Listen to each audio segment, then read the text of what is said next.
"You think your money makes you untouchable?" the janitor said quietly. She looked up, trembling, drenched in rain and ruin. "You lost everything," he continued, "but maybe that's the only way you'll finally learn what anything's worth." That was the moment the billionaire broke, and the janitor, the man she'd once ignored, became the miracle she never saw coming.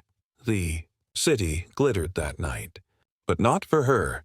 From her penthouse window, Clara Hale stared down at the rain-soaked streets, watching lightning reflect off the glass towers she once owned. She used to love that view. It made her feel powerful. Now, it only reminded her how far she'd fallen. Just 48 hours earlier, her name had been on every news channel. Hale Enterprises crumbles amidst scandal. CEO under investigation. Her empire, her reputation, her billion-dollar fortune, gone in the blink of an eye, and the people who once praised her, they vanished faster than the stock price that bore her name. But what hurt most wasn't the betrayal of partners or investors. It was realizing that, in her chase for power, she'd never built anything real. Not even love. Not even friendship. She had everything money could buy, except someone who would stay when it was gone. 3 days later, Clara stood outside her corporate tower, once hers, now locked behind security guards who didn't even meet her eyes. Reporters swarmed like vultures. She walked past them silently, clutching a handbag that held her last few belongings. Inside the bag, one photo. Her and her late father, the man who'd told her, "Never look down on anyone. Clara, you'll meet them again, just on your way down." She used to laugh at that. Now it echoed like prophecy.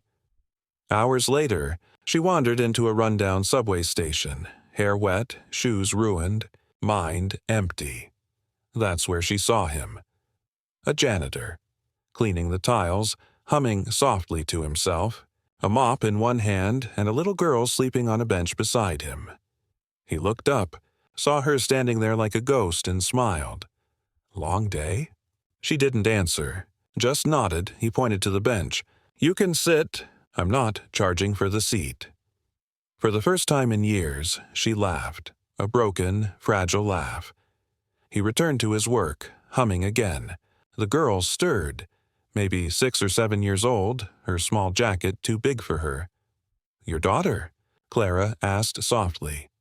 "Yeah," he said, wringing the mop. "Name's Emma. I work nights so I can take her to school during the day." Clara frowned. "You work all night?" He shrugged. "When you've lost everything, you don't sleep much anyway." Something in his voice made her heart stutter. Over the next few nights, Clara kept coming back. She didn't know why. Maybe it was the warmth of their simple world. A sandwich shared, a smile exchanged, a lullaby sung between mop strokes. She learned his name. Elias Carter.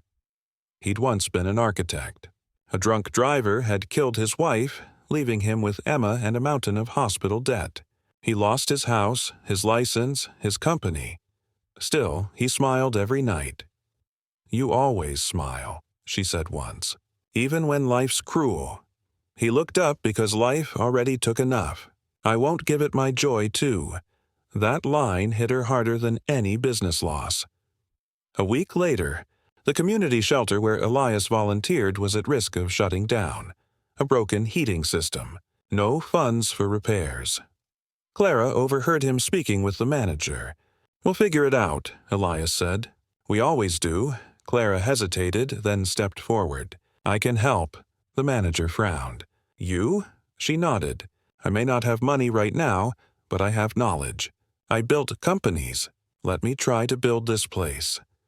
For days, she worked beside Elias, fixing books, calling donors, balancing budgets. It wasn't glamorous. It wasn't public, but for the first time, it was real. She wasn't running an empire. She was saving one. One night, as thunder rolled over the city, Clara stayed late to finish paperwork. Elias had gone to fix a leaky pipe in the basement. Then, a crash. A scream. She ran down the steps to find water pouring through a burst pipe, flooding the room. Elias was pinned under a fallen shelf, struggling to free himself. Clara didn't think. She waded through the rising water, used a metal rod for leverage, and pulled him out. "Elias!" she shouted. "Stay with me!" He coughed, barely conscious. "Don't. Let them close the shelter." She pressed his hand to her heart. "You're not dying, you hear me?" Paramedics arrived minutes later. They said if she hadn't acted when she did, he'd have drowned. Seconds. That's all it took. Seconds to change both their lives. Elias recovered, but the shelter was badly damaged. Clara made a decision. She gathered every contact she'd ever had. Former donors, old rivals, even ex-employees. When they refused to meet her, she showed up anyway. Not as the billionaire they remembered, but as the woman she had become.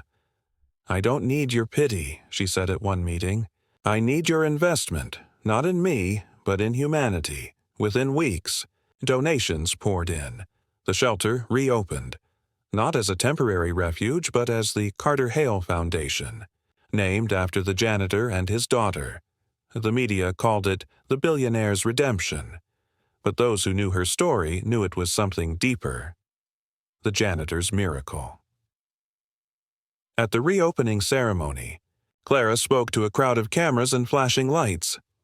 "I lost everything," she began, "and I thought that meant I had nothing left to give.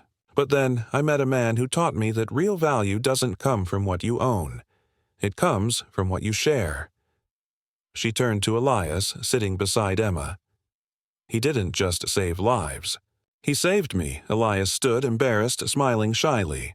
"All I did was mop floors." Clara shook her head. "You mopped away my pride." The crowd laughed softly. Then she added, "The man I once thought had nothing gave me everything that matters." The audience stood in applause. A year later, the foundation thrived. Homeless families had homes. Children had schools. Hope had roots, and Clara, once a woman of marble and ice, was now a woman of warmth and purpose. Elias continued working there, not as a janitor, but as director of operations. One evening, as the sun set over the city, Emma ran up holding a drawing. It showed Clara, Elias, and herself, standing under a rainbow. "Daddy," she said proudly, "that's us." Clara smiled. "It's perfect, Emma." Elias looked at her. "So are you." And for the first time in her life, Clara realized love was never missing from her story. It was simply waiting for her to lose enough to see it. In a world where money speaks loudest, this story whispers the truth. The people we overlook are often the ones sent to save us. When wealth disappears, character remains, and sometimes the janitor holding a mop is the real architect of grace.